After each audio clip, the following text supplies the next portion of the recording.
नमस्कार, मैं हूं खुशबू पांडे। स्वागत है आपका हमारे खास कार्यक्रम जनता सरकार, जिसमें हम बात करेंगे सत्ता के सिंहासन से लेकर जनता के सरोकार तक। साथ ही हम आपको बताएंगे प्रदेश सरकार की हर उस योजना के बारे में जिनका सीधा संबंध हरियाणा के जनता से है। योजनाएं प्रदेश के विकास को नई गति प्रदान करेंगी और हरियाणा की जनता का चहुमुखी विकास भी करेंगी, ताकि प्रदेश की जनता तरक्की की राह पर आगे बढ़े और हरियाणा प्रदेश निरंतर उन्नति की नई ऊंचाइयों को छूता हुआ प्रगतिशील रहे। तो अगले 30 मिनट तक बने रहिए हमारे साथ और देखते रहिए जनता सरकार।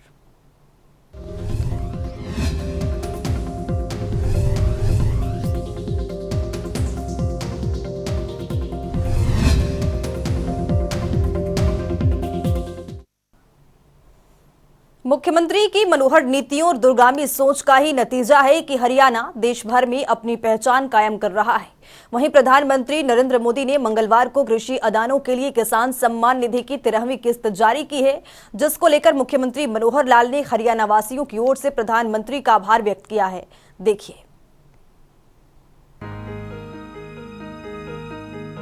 हरियाणा के मुख्यमंत्री मनोहर लाल ने जब से सत्ता संभाली तब से प्रदेश की तस्वीर बदलती जा रही है। मुख्यमंत्री मनोहर लाल की सोच है कि सभी योजनाओं का लाभ जमीनी स्तर पर प्रदेश के नागरिकों को मिल सके। इसी कड़ी में प्रधानमंत्री नरेंद्र मोदी ने किसानों के खातों में 13वीं किस्त जारी की है, जिसको लेकर मुख्यमंत्री मनोहर लाल ने कहा कि केंद्र और राज्य सरकार ने सदैव किसान हितैषी निर्णय लिया है। पिछले 8 वर्षों से फसलों की बुआई सीजन आरंभ होने से पहले न्यूनतम समर्थन मूल्य घोषित किए जाते हैं, जिससे किसान अपनी मर्जी से फसल बुआई का चयन कर सके और अपनी आमदनी बढ़ा सके। इतना ही नहीं, कृषि उत्पादों के लिए प्रधानमंत्री किसान सम्मान निधि के तहत हर साल 2-2 हजार रुपए के 3 किस्त जारी की जाती है। इसके लिए मुख्यमंत्री ने ट्वीट कर हरियाणा वासियों की ओर से प्रधानमंत्री का आभार व्यक्त किया है।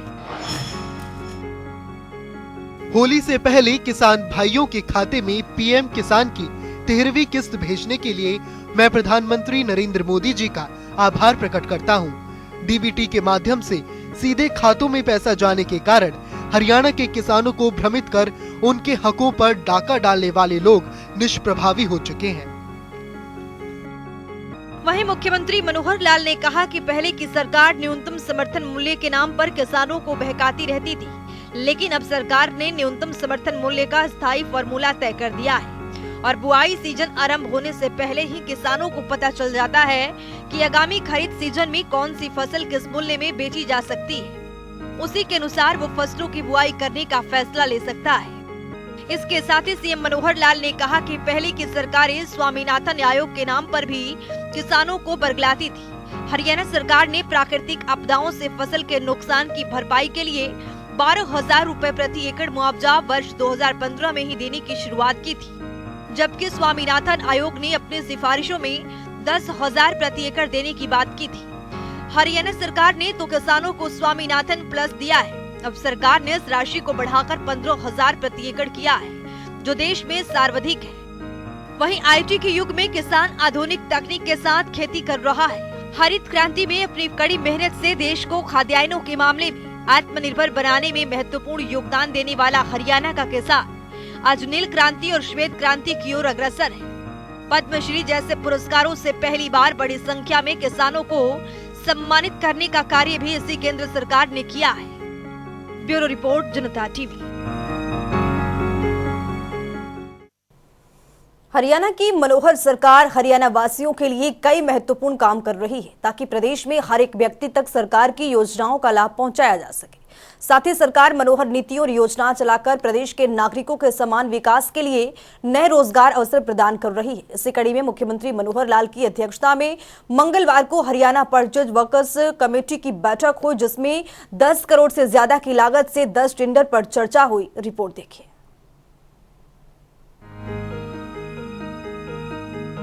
हरियाणा के मुख्यमंत्री मनोहर लाल के नेतृत्व में हरियाणा और हरियाणा वासियों का कल्याण हो रहा है। नागरिक हरियाणा सरकार की मनोहर योजनाओं का लाभ उठा रहे हैं। जन कल्याण के लिए मुख्यमंत्री लगातार मनोहर नीतियों और कार्यक्रम पर काम कर रहे हैं। इसी कड़ी में मुख्यमंत्री मनोहर लाल की अध्यक्षता में मंगलवार को हरियाणा परचेज वर्क्स कमेटी की बैठक हुई, जिसमें 10 करोड़ से ज्यादा की लागत से 10 टेंडर पर चर्चा हुई, जिसमें 4 टेंडर को मंजूरी भी मिली। एक परिवर्तन किया है और वो विशेष तौर पर जो इंजीनियरिंग वर्क्स का टेंडर होते हैं, अभी तक इंजीनियरिंग डिपार्टमेंट अपने आप तय करता था, लेकिन उसमें से भी जैसे सप्लाई एंड डिस्पोजल के सामान खरीदने के टेंडर हम करते हैं, उसका जो निर्णय है वो यहाँ चीफ मिनिस्टर के लेवल पर जो कमेटी होती है उसमें होते हैं। इसी प्रकार इंजीनियरिंग वर्क्स के काम भी 10 करोड़ रुपए से ऊपर जो होंगे वो इसी कमेटी के द्वारा तय किए जाएंगे। और इस नई परंपरा की ये पहली मीटिंग थी जिसके अंदर आज 10 प्रोजेक्ट्स के लिए टेंडर इनवाइट किए हुए थे, उनको सबको खोला गया। लेकिन कुछ चीज़ें टेक्निकल ऐसी चीज़ें थी जिनकी क्वायरी की गई तो ठीक उसका उत्तर जो नहीं मिला, जिसके कारण से 10 में से केवल 4 टेंडर ही फाइनल हुए और वो 4 टेंडर की कुल कीमत 157 करोड़ रुपए थी और जिसमें से नेगोशिएशन के बाद 2 करोड़ 62 लाख रुपए की बचत भी हुई। तो इस प्रकार से ये आज 4 टेंडर फाइनल किए हैं। बाकी 6 टेंडर में से 2 टेंडर रद्द किए हैं। 4 टेंडर का कुछ क्वायरीज हैं जिसके कारण से उनको डेफर किया गया है और अगली मीटिंग में तुरंत उनको टेकअप किया जाएगा। इतना ही नहीं, मुख्यमंत्री मनोहर लाल ने बताया कि बैठक में 2 टेंडर्स को रद्द किया गया है और 4 टेंडर को स्थगित किया गया है। इसके साथ ही पंचायत में टेंडर को लेकर मुख्यमंत्री मनोहर लाल ने कहा कि टेंडर प्रणाली में कोई बदलाव नहीं होगा, जिस तरह की व्यवस्था लागू की गई है वैसे ही रहेगी। जैसा विषय पहले था वैसा ही है और उसमें हमने कहा है कि हम इसको एक बार सफलतापूर्वक करने के लिए जो भी कुछ करना होगा उसको पूरा करेंगे। कोई कठिनाई होगी तो इसको बाद में विचार करेंगे। मुख्यमंत्री मनोहर लाल ने बताया कि गुरुग्राम की मुख्य सड़क MG रोड का दिल्ली के लोधी रोड की तर्ज पर सौंदर्यीकरण किया जाएगा। इफ्को चौक से सिकंदरपुर मेट्रो स्टेशन तक सर्विस लेन, वेंडर जोन और बस क्यूल शेल्टर को भी नया रूप दिया जाएगा। धनवापुर में 100 MLD STP के निर्माण, बसई और बरमपुर में सब स्टेशन से संबंधित परियोजनाओं को मंजूरी दी गई है। इसके साथ ही मुख्यमंत्री ने ये भी बताया कि पहली बार इंजीनियरिंग कार्यों के लिए HW पोर्टल एक नया प्रयोग है। अब निविदाओं में भाग लेने वाले ठेकेदारों में से L1 और L2 बुलाया गया। ठेकेदारों से बातचीत कर कुल 2.62 करोड़ रुपए की बातचीत की गई है। G20 के संबंध में मुख्यमंत्री ने कहा कि ये देश के लिए गर्व की बात है कि भारत को G20 की अध्यक्षता मिली है। गुरुग्राम में 1 से 4 मार्च तक बैठकें होनी है। वे स्वयं भी इन बैठकों का हिस्सा होंगे। हरियाणा सरकार का प्रयास है कि सभी G20 सदस्य देशों के प्रतिनिधि हरियाणा से अच्छी यादें लेकर जाएं। G20 देश के सभी प्रांतों में जो कार्यक्रम हो रहे हैं उसमें हरियाणा को 2 कार्यक्रम मिले हैं, जिसका जो पहला कार्यक्रम कल 1 तारीख से शुरू होगा और 4 तारीख को समाप्त होगा। कल उसमें सायकाल के एक समय में मुझे भी जाना है और मैं समझता हूं कि हमने हरियाणा में ऐसे सब देशों के लोगों का अवगत करने के लिए अपनी जो व्यवस्थाएं की हैं और एक हरियाणा की एक अच्छी याद वो लेकर के जाए, इस प्रकार के कार्यक्रमों की संरचना की गई है। हरियाणा सरकार नागरिकों की भलाई के लिए कई कदम उठा रही है। मुख्यमंत्री की मनोहर नीतियों और योजनाओं से हरियाणा वासियों को लाभ मिल रहा है। प्रदेश प्रगति और उन्नति के पथ पर आगे बढ़ रहा है और अपनी मनोहर पहचान कायम कर रहा है। जनता टीवी के लिए चंडीगढ़ से पवन सिवर की रिपोर्ट।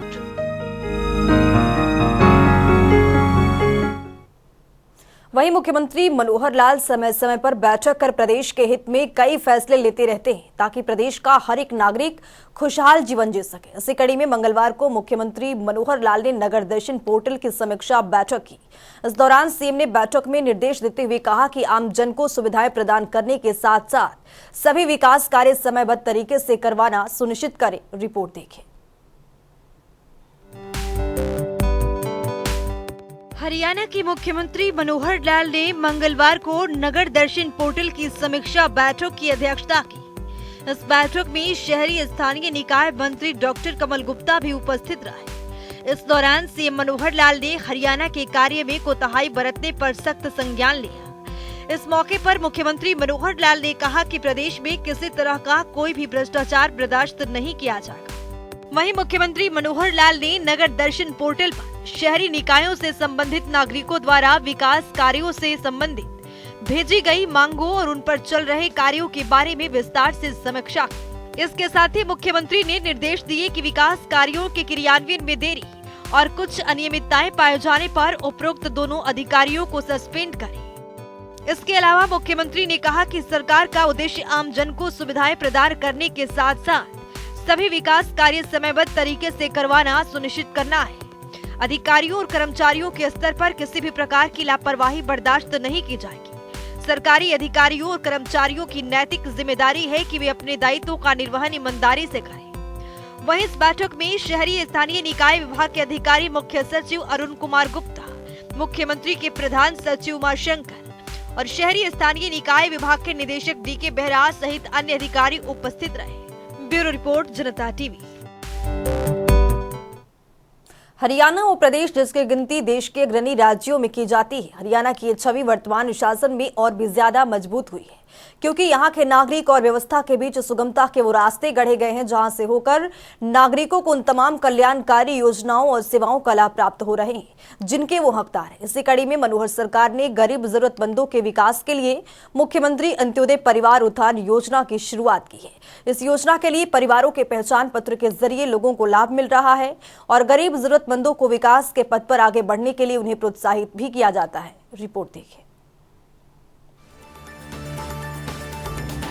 हरियाणा के मुख्यमंत्री मनोहर लाल के कुशल नेतृत्व में हरियाणा प्रदेश विकास के पथ पर अग्रसर हो रहा है। मुख्यमंत्री का सोच है कि योजनाओं का लाभ प्रदेश के हर एक नागरिक तक पहुंचे। इसी कड़ी में हरियाणा के मुख्यमंत्री मनोहर लाल ने मुख्यमंत्री अंत्योदय परिवार उत्थान योजना की शुरुआत की। इस योजना के तहत कौशल विकास, स्वरोजगार और रोजगार सृजन की शुरुआत की ओर कदम बढ़ाया गया है, ताकि अंत्योदय परिवारों की न्यूनतम वार्षिक आय 1 लाख से 1,80,000 तक प्रति वर्ष बढ़ाई जा सके। मुख्यमंत्री के इस दूरगामी सोच से प्रदेश के लोगों का निरंतर विकास सुनिश्चित हुआ है। इस योजना का शुभारंभ मुख्यमंत्री मनोहर लाल ने साल 2022 में गुरु रविदास की 644वीं जयंती के अवसर पर किया था। अपना मुख्यमंत्री अंत्योदय परिवार उत्थान योजना, इस योजना पर जो हमारा काम हुआ है, 2 हमारे जो फेज में मेले लग चुके हैं। तीसरे फेज को इसी महीने हमने शुरू करना है।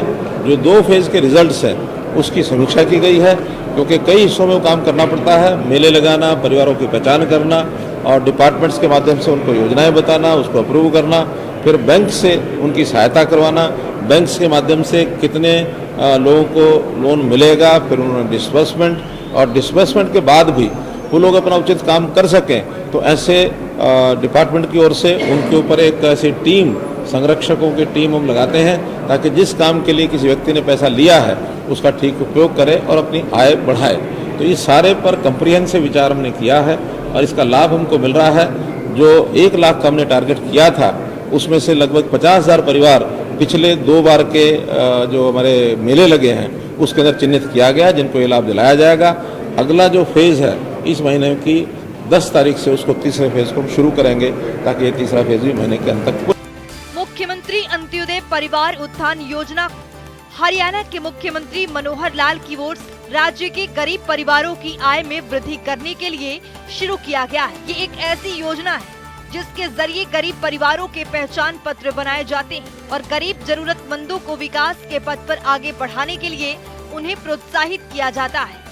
यही नहीं, हरियाणा अंत्योदय परिवार उत्थान योजना के तहत कुछ परिवारों को चयन भी किया जाता है, जिनकी आय को बढ़ाने के लिए सरकार की ओर से हर संभव प्रयास करने की पूरी रूपरेखा भी तैयार की जाती है, जिसके तहत इन सभी परिवारों को विभागीय योजनाओं के बारे में जानकारी प्रदान की जाती है और इसमें आवेदन करवाने के लिए भी एक ऐप का शुभारंभ किया गया है। तो चलिए अब ग्राफिक्स के जरिए समझते हैं। हरियाणा सरकार परिवार स्तर पर आर्थिक सहायता के लिए तत्पर। 1 लाख सालाना से कम आय वाले परिवारों के बनते हैं परिवार पहचान पत्र। परिवारों को गरीबी रेखा से ऊपर उठाने का किया जा रहा है प्रयास। पहचान पत्र बन जाने से सरकार के पास होगी लाभार्थियों की सूची। सरकार की ओर से सूची के जरिए लाभार्थियों के उत्थान का प्रयास जारी। सरकार की ओर से बेरोजगार नागरिकों को कौशल विकास प्रशिक्षण किए जाते हैं प्रदान। राज्य के लगभग 1 लाख परिवारों को योजना का मिल रहा है लाभ। 8,000 से 9,000 प्रति माह की आय वाले परिवारों के लिए किए जाते हैं ज्यादा प्रयास। शिरोमणि गुरु रविदास जी की 644वीं जयंती के अवसर पर योजना की शुरुआत। सीएम मनोहर लाल ने वीसी के जरिए की हरियाणा अंत्योदय परिवार उत्थान योजना की घोषणा। हरियाणा के नागरिकों को आत्मनिर्भर और सशक्त बनाना है योजनाओं का उद्देश्य। हरियाणा में योजना के लागू होने के बाद से बेरोजगारी दरों में गिरावट आई। राज्य के गरीब नागरिकों को योजना के तहत मिल रहे हैं रोजगार के अवसर। योजना के जरिए राज्य के गरीब परिवारों को दिया जा रहा है ज्यादा धन कमाने का लाभ। अंत्योदय परिवार उत्थान योजना के जरिए गरीब भी हो सकते हैं विकसित। हरियाणा अंत्योदय परिवार उत्थान योजना के पोर्टल के बारे में दी जा रही जागरूकता। योजना के जरिए कम आय वाले परिवारों की वित्तीय सहायता होती है प्राथमिकता। सरकार की ओर से हरियाणा राज्य में पैदा होते हैं रोजगार के नए अवसर। वार्षिक आय 1 लाख से कम वाले परिवारों को मिलती है आय में वृद्धि के अवसर। सरकार की ओर से स्वरोजगार के लिए ब्याज मुक्त ऋण देने की व्यवस्था। वहीं मुख्यमंत्री अंत्योदय परिवार उत्थान योजना के तहत प्रदेश के 1 लाख से ज्यादा गरीब परिवारों की आय बढ़ाने का लक्ष्य निर्धारित किया गया है, जिसमें से पहले 2 चरणों में आयोजित अंत्योदय मेलों में लगभग 50,000 से ज्यादा परिवारों को बैंकों के माध्यम से ऋण उपलब्ध करवाया गया है। तो चलिए अब ग्राफिक्स के जरिए समझते हैं। आवेदक हरियाणा का स्थायी निवासी होना चाहिए। उम्मीदवार की वार्षिक आय 1 लाख से अधिक नहीं होनी चाहिए। आवेदक गरीबी रेखा से नीचे जीवन यापन कर रहे हों। तो चलिए ग्राफिक्स के जरिए समझते हैं कि आवेदक के लिए महत्वपूर्ण दस्तावेज क्या क्या हो सकता है। Aadhaar card, ration card, passport size photograph, स्थायी प्रमाण पत्र, मोबाइल नंबर, परिवार पहचान पत्र। वहीं इस योजना के तहत हरियाणा के सरकारी महकमों, बोर्ड निगमों और सरकारी संस्थाओं में फिर से अनुबंध आधार पर कर्मचारियों की भर्ती होगी। प्रदेश सरकार ने कच्चे कर्मचारियों की भर्ती पर पिछले साल 28 सितंबर से लगी रोक को हटा दिया है। कच्ची नौकरियों में गरीब परिवारों को युवाओं को प्राथमिकता दी जाएगी और नौकरी के लिए अंत्योदय परिवार की सूची में शामिल परिवारों, सक्षम युवाओं और जरूरतमंद लोग जिनके परिवारों की वार्षिक आय 1,80,000 रुपए से कम है, उन्हें भी प्राथमिकता दी जाएगी। तो चलिए अब ग्राफिक्स के जरिए समझते हैं कि योजनाओं के तहत शामिल विभाग कौन कौन से हैं। Haryana red cross society, Haryana राज्य बाल भवन परिषद, महिला विकास निगम, पिछड़े वर्ग एवं आर्थिक रूप से कमजोर वर्ग कल्याण निगम हरियाणा, कौशल विकास मिशन, अनुसूचित जाति एवं वित्तीय विकास निगम, सूक्ष्म लघु एवं मध्यम उद्यम निदेशालय, शहरी स्थानीय निकाय विभाग, विकास एवं पंचायत विभाग, रोजगार विभाग, मत्स्य पालन विभाग, बागवानी विभाग, पशुपालन और डेयरी विभाग, ग्रामीण विकास विभाग, सूचना प्रौद्योगिकी मंत्रालय। वहीं हमारे देश में काफी ऐसे लोग हैं जो आर्थिक स्थिति कमजोर होने के कारण अपना जीवन अच्छे से यापन नहीं कर सकते और ऐसे में उन्हें काफी कठिनाइयों का भी सामना करना पड़ता है। इसके चलते मुख्यमंत्री मनोहर लाल की ओर से हरियाणा अंत्योदय परिवार उत्थान योजना का आरंभ किया गया है। इस योजना के माध्यम से गरीब जरूरतमंदों की जीवन स्तर ऊपर उठाने में काफी हद तक राहत मिलेगी और उन्हें विभिन्न प्रकार के रोजगार के अवसर भी प्रदान होंगे। ब्यूरो रिपोर्ट, जनता टीवी। मुख्यमंत्री मनोहर लाल ने राष्ट्रीय विज्ञान दिवस पर ट्वीट कर वैज्ञानिकों को, विज्ञान प्रेमियों को बधाई दी है। दरअसल नोबेल पुरस्कार विजेता भारत रत्न डॉक्टर सीवी रमन के सम्मान में विज्ञान दिवस मनाया जाता है।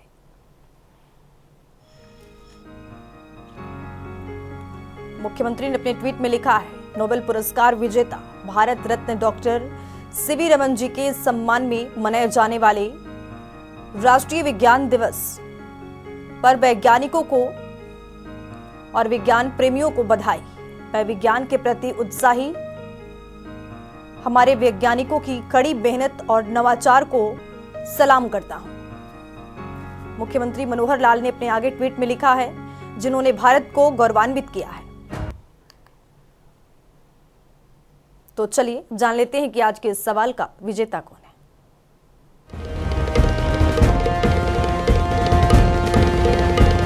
तो बात अब आज की विजेता की। जैसा कि आप जानते हैं, हर रोज एक नया सवाल पूछते हैं और सही जवाब देने वाले के नाम और तस्वीर अपने टेलीविजन स्क्रीन पर दिखाते हैं, साथ ही उसको उपहार भी देते हैं। तो चलिए अब जान लेते हैं कि कल का हमारा सवाल क्या था और कौन है इसका विजेता। कल का हमारा सवाल था, हरियाणा में कन्यादान योजना की शुरुआत कब की गई थी? इसका सही जवाब है ए, 2023। ढेरों जवाब आए, लेकिन आज के हमारे विजेता हैं गुरुग्राम से विकास उपाध्याय। विकास, आपको बहुत बहुत बधाई। तो फिर पूछेंगे आज का सवाल, देखते रहिए जनता टीवी।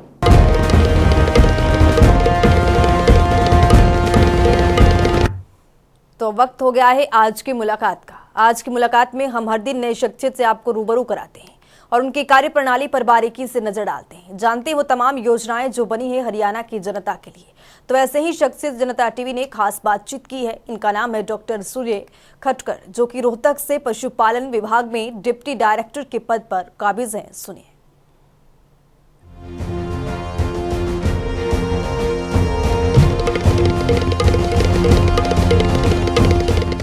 देखिए, जो माननीय मुख्यमंत्री ने जो बजट पेश किया है उसमें साझी डेयरी योजना का प्रावधान दिया है।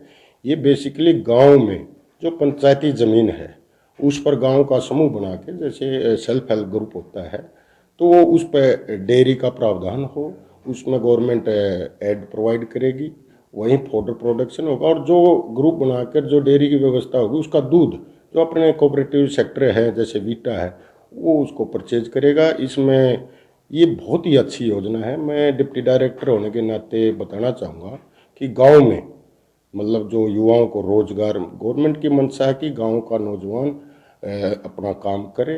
आपको पता ही है कि आजकल खेती में इतना वो नहीं है। पशुपालन विभाग, पशुपालन एक सेक्टर ऐसा है, इसमें अपार संभावनाएं और इसमें इनकम भी डबल की जा सकती है फार्मर की, और उसमें मार्केट का भी कोई वो नहीं रहेगा, क्योंकि वीटा खरीदेगा उसको टाइम पे पैसे मिलेंगे किसान को।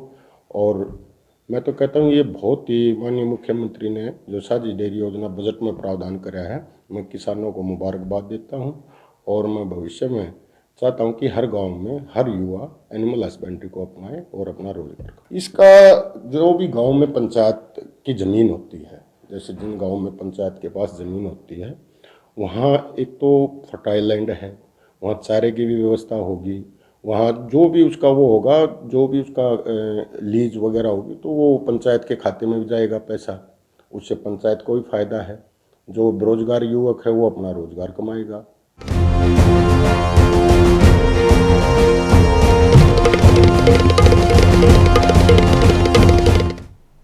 तो वक्त हो गया है आज के सवाल का। तो चलिए अब जान लेते हैं कि आज के सवाल में क्या कुछ है।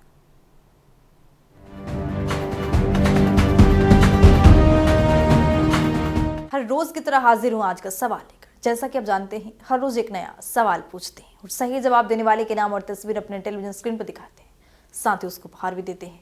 तो चलिए नजर डालते हैं आज के सवाल पर। पराली प्रोत्साहन योजना के अंतर्गत सरकार किसानों को प्रति एकड़ कितनी प्रोत्साहन राशि प्रदान कर रही है? ए 1500 रुपए, बी 4000 रुपए, सी 2000 रुपए, डी 1000 रुपए। तो दीजिए सही जवाब और बनिए विजेता।